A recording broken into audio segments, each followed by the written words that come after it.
And our last speaker for this morning's session, Dr. Susan Guralnick, who's one of our own NYU Winthrop faculty, but she is here as the chair of the National Resident Matching Program Board of Directors.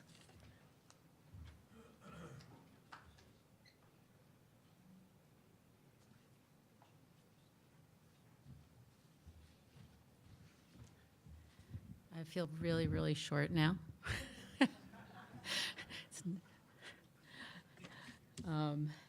Well, okay. I was like, I didn't know where my thing was. Sorry. Okay. Good morning. So I feel like my talk is a little bit of a different approach or a different mindset from everybody else. The NRMP looks at itself, I think, the NRMP board looks at itself as sort of the people who protect the programs, protect the residents to make sure that they get what they best deserve and that everybody gets a fair and equal level playing field. Okay, how do I work this thing here? Okay, so there are several NRMP policies that have to be considered when looking at competency-based medical education.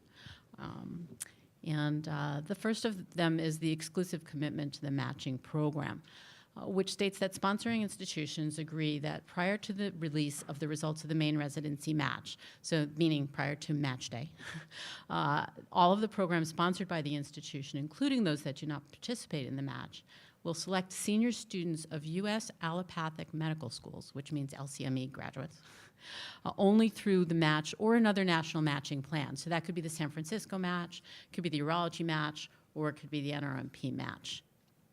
But as I think we all know, LCME students go through the match as a rule. There are two current exceptions to that, which are the Family Medicine Rural Scholars Program and the Family Medicine Accelerated Track programs. And those exceptions are based on the idea that the programs must integrate UME and GME in such a way, such as research or something else, that necessitates continued training in the same program, and that their objectives must be structured in a way that precludes the use of the match for that transition. That clearly is very limited experience. Almost always the match would not be precluded for this. The other policy that's important is what's called the Allin Policy. And the Allin Policy states that sponsoring institution agrees that all of the programs sponsored by the institution that participate in the main residency match, so there may be a few that don't, but all of those that do shall register and attempt to fill all of their positions through the match or another national matching plan. There are additional exceptions to that one. The military appointees to civilian training programs, the military people come in and out of training in a very different way than everybody else does, and so it doesn't work otherwise. Family Medicine Rural Scholars Programs, again, the Family Medicine Accelerated Programs, again. Off-site, the one that's specifically relevant to the people in this room is off-cycle appointments, including competency-based transitions, if the training begins before February 1st. Otherwise, it's so close to the match anyway that it really fits with that. And then we have post-SOAP positions that can be created for partially matched applicants. So those would be people going into what are called advanced programs like radiology or anesthesia or any program that has a preliminary or transitional year ahead of time. Those programs, sometimes someone will match in the preliminary year and not in the advanced specialty or vice versa. And then often their school will want to, their institution will want to create a position to give them the other half of that match. So from the NRMP board standpoint, and there's been a lot of discussion at the board about that, there are some key issues that must be considered regarding the entrance of competency-based graduates into graduate medical education. So I think of primary importance to us are the student considerations. We want to make sure that competency-based curricula don't recreate the problems and concerns that the match was originally intended to address, which are students being, probably the number one thing, students being pressured to make decisions early that may not be the best choices for them. There were what we call exploding offers from programs where they say, you know, take this position, you have 24, 48 hours, otherwise that's it, you're off our list. Students being forced to accept positions that really weren't the ones they wanted because they don't know if they're going to get preferred offers at all. That there wasn't a uniform appointment date, and so you didn't see all of your offers at the same time to know. And then there what was called, what Mona, the NRME, calls market gridlock, which was people holding on to positions because they're waiting for another, they don't want to give up the one, and so they don't know what they're going to do. So everybody doesn't know what's available, and then that puts people again in that cycle of taking other positions maybe they don't want because nobody's released the position that they do want. So that's not a good thing. Then from the institution and program, there's a whole other set of considerations. The first of which, dear to the heart of all of us, is financial and budgeting considerations.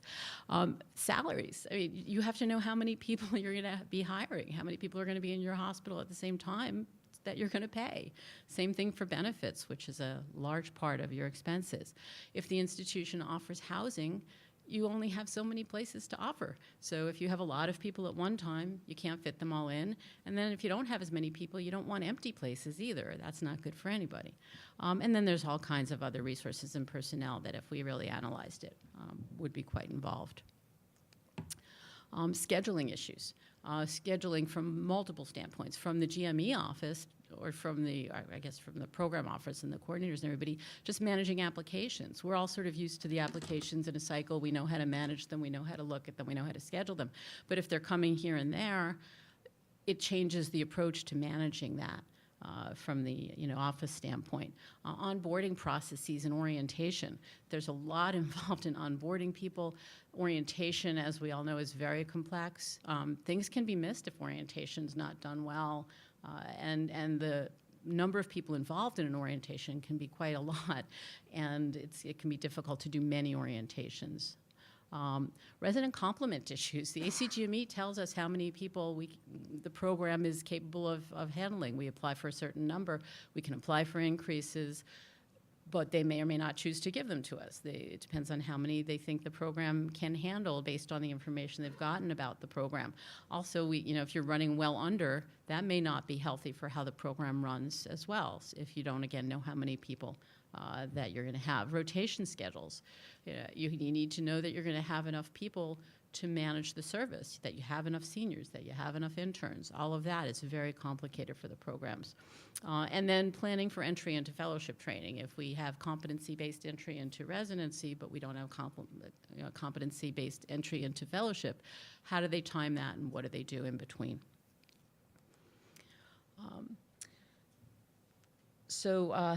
The NRMP has talked a lot about what we consider for exceptions. What are the criteria that we really think about? What are the key issues?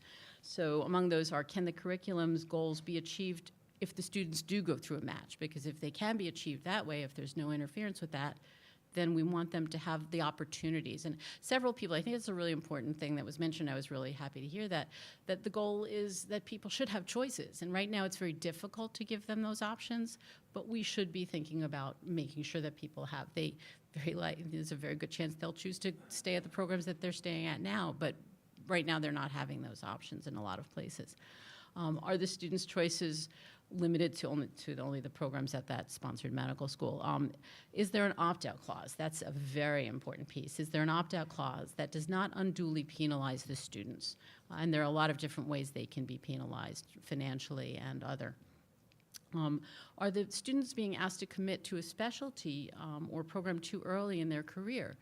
Sometimes they just don't. They think they know what they want, but they haven't seen other things, or they really like it, and then when they experience more of it, they discover that's really not how I want to spend my life. We've all seen that happen to a lot of students. From the NRMP standpoint, the issue there is change of specialty requests. Will it result in many change of specialty requests? I guess from the student standpoint, in my heart, I worry, are they going to feel pressured to move forward into something that's really not what they want to do with their lives? And change of specialty waivers are a problem because right now there's no way to do change of specialty waivers for preliminary programs or categorical programs. You can do them for advanced programs because you've got enough time, but the match happens in March and then you start in July. change of specialty waivers don't really work in that time frame. So it makes it much more difficult. Then there are NRMP operational considerations, one of which is, so the idea that we've talked about and that the NRMP is very open to is having match occur more than once a year. It doesn't have to only happen once a year, but it can happen a zillion times a year. Because there's a couple of reasons. One, there may not be enough applicants and programs involved that many times a year to make a match feasible or useful. But then the match itself is very complicated. So people all the time are like, oh, you know, the lists are due by this date. How come we can't have the results the next day? And you know that everybody, at least on the student side, and I think also on the program side, thinks that that's how it works. You just pop it in, and the next day the results are there. But it's a lot more steps than that. So when the NRMP looks at, they verify every student's graduation credentials to make sure they're going to be able to graduate.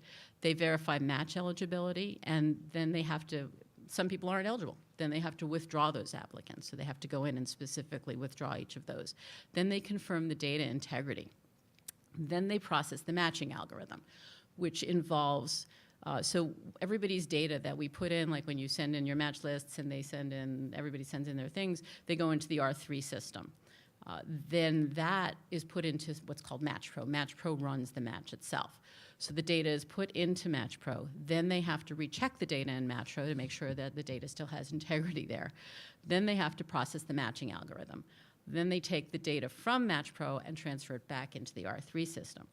They have to verify the match results and then transfer those into the NRMP database, which then creates the ability to let everybody know where they matched.